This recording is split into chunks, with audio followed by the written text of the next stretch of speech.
The Illuminati Challenge the Elders of Zion, by Benjamin Fulford. August 28, 2021. After the Asian secret societies targeted the Western criminal elite, a total shish-tea storm broke out among secret society. Many of these societies have operated over millennia and mostly remain dormant. Now they all sprang to life and mobilized their members. I experienced this firsthand, as their members approached me or tried to destroy me. The real trigger for this was an interview I had with David Rockefeller in late 2007. Rockefeller had arrived in Japan to promote a Japanese-language version of his autobiography. As a part of this promotion, some men in black arrived at a large bookstore and closed off all the exits before Rockefeller appeared and made himself available to sign his book. Somebody took a photo of this event and sent it to me with the note, "Rockefeller is in town." As a long-term foreign correspondent in Japan, I knew big wigs like him typically stayed at the Hotel Okura across the street from the U.S.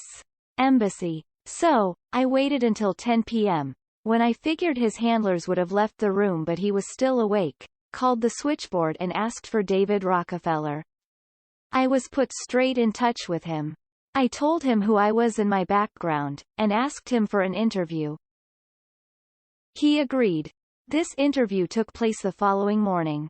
However, the fact that I was able to directly contact the head of the Bilderberg Council on Foreign Relations and Trilateral Commission shortly after the Asian societies threatened the members of these groups let the world know this was the real the Elders of Zion, i.e. the Rothschilds and their lackeys sent Michael Greenberg, the key man they used to control Japanese politicians to visit the Asian secret society bosses in Japan.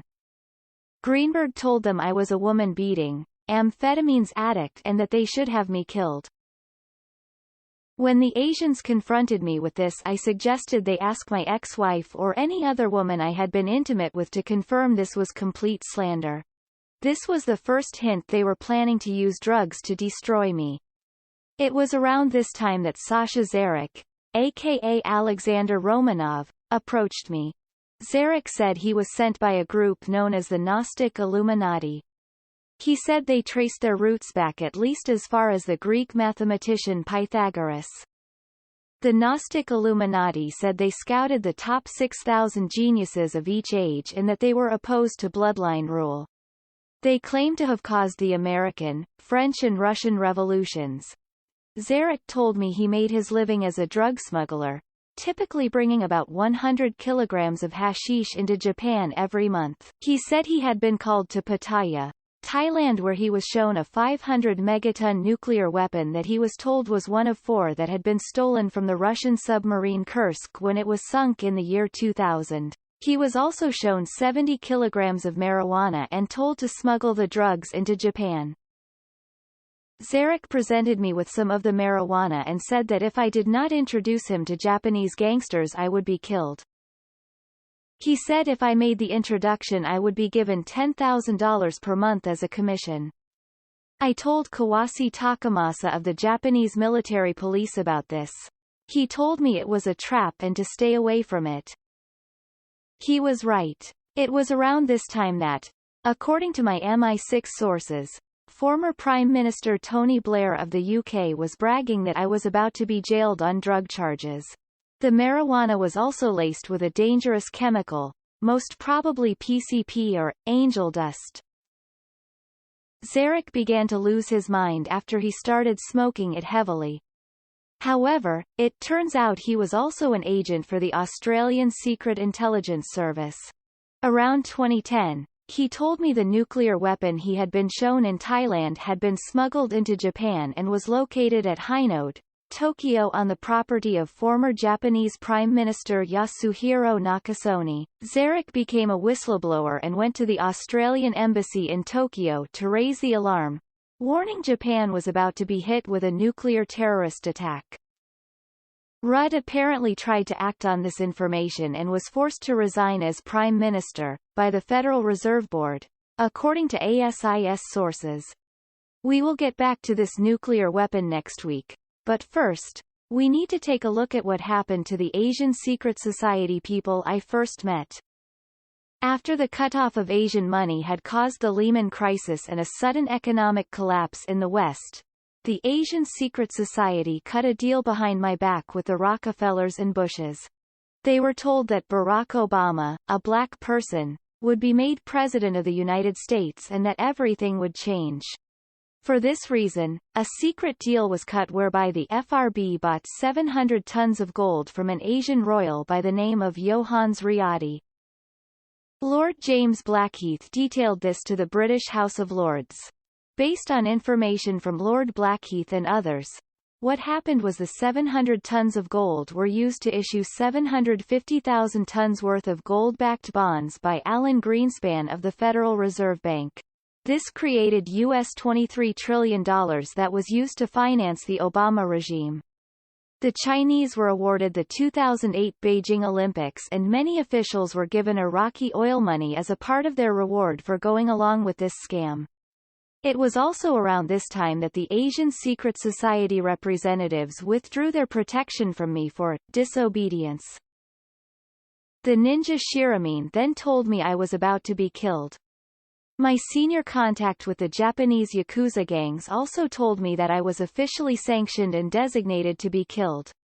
That is why I was forced to go to the headquarters of Japan's largest Yakuza gang, the Yamaguchi Gumi, and use a megaphone and an incriminating set of insurance files to convince them to provide me with protection. It was also around this time that Leo Zagami showed up in Japan to visit me. Zagami also said he represented the Illuminati. However, his version of the Illuminati was the descendants of the Roman emperors. He said they traced their roots back to 26,000 years ago and that they had access to ancient technology held by survivors of the great post-glacial floods of 14,000 years ago. There is a lot more to this, but basically, he told me they gave orders to the Mafia and the Vatican. He proved this by saying they were going to fire Pope Benedict XVI, and Italian Prime Minister Silvio Berlusconi, which subsequently happened. I was then invited to visit the P2 Freemasons in Italy. Here I met a lot of politicians, academics, mafia types, etc. I was also shown technology that allowed them to project images into the sky that were 25 miles wide, Project Bluebeam. Zagami then sent me to Milan to meet Vincenzo Mazzara, a cavalier of the Teutonic Knights and the highest-level connection Zagami had. When Mazzara met me, he asked if he could smoke a cigar. He then spent the day blowing smoke from this cigar at me. In any case, he took me to the cathedral in Milan where he showed me a stained glass window representing the Black Sun. He also showed me a carving of a cross with a serpent winding around it. He said these were their gods and they gave them instructions by contacting them via gamma waves. Please understand I am just quoting them and not saying I believe what they told me was true. What I do know is that night, my lungs seized up and I nearly died. However, I survived, and the next morning when I called Mazzara to ask why he had not come to meet me, he sounded surprised and blurted out, "You're still alive." I returned to Japan sick as a dog but recovered. It was shortly after this visit that the infamous Chiasso incident took place on June 3, 2009. In this incident bonds worth $134.5 billion were stolen from two Japanese diplomats, or representatives for the Dragon family, Akihiko Yamaguchi, and Mitsuyoshi Watanabe. I met both Watanabe and Yamaguchi later. Watanabe told me he had been sent by the Emperor of Japan to cash the bonds in order to finance a tunnel linking Japan and Korea. Yamaguchi said he took his bonds from a batch the former U.S. Vice President Dick Cheney said were real. Yamaguchi wanted to put them into a trading program to finance charitable activities. In any case, the Italian financial police handed the seized bonds to Neil Keenan, who apparently ran the Eastern European branch of the CIA. Keenan then handed them to a Vatican banker by the name of Daniel Dal Bosco. Dal Bosco took the bonds to the Chinese Communist Party and to the Finance Committee of the U.S. Senate, to no avail. It was then that UN Secretary-General Ban Ki-moon came forward and offered Dal Bosco U.S. $100 million to make the whole thing go away. The bonds were eventually returned to Keenan, who was killed a couple of years later and replaced with an imposter. A representative of the Dragon family, Asian royals, later explained that Keenan had never been authorized to cash those bonds. It is also interesting to note that on June 6, 2009, 3 days after the Kiaso incident, I was stabbed with a poison needle in front of multiple witnesses by a North Korean agent by the name of Okubo Matsuaki. Despite this, the Japanese police refused to investigate, and my colleagues at the Foreign Correspondents Club of Japan refused to let me talk about it in front of the Western press. I survived because friends of my murdered colleague Christopher Story, aka Edward Harrell, advised me that if I took 1 gram of vitamin C every 6 hours and 5,000 international units of vitamin D every day, I could counteract the effects of the poison. I survived only to be given a blow-by-blow account in real time of how the nuclear weapon was stolen from the Kursk and used to trigger the March 11, 2011, Fukushima nuclear and tsunami mass murder attack. It was this attack and the subsequent threats to sink Japan under the sea that finally made me realize we really were dealing with mass-murdering psychopaths at the highest levels of world power. Next week we will talk about Fukushima and the secret aftermath of that attack.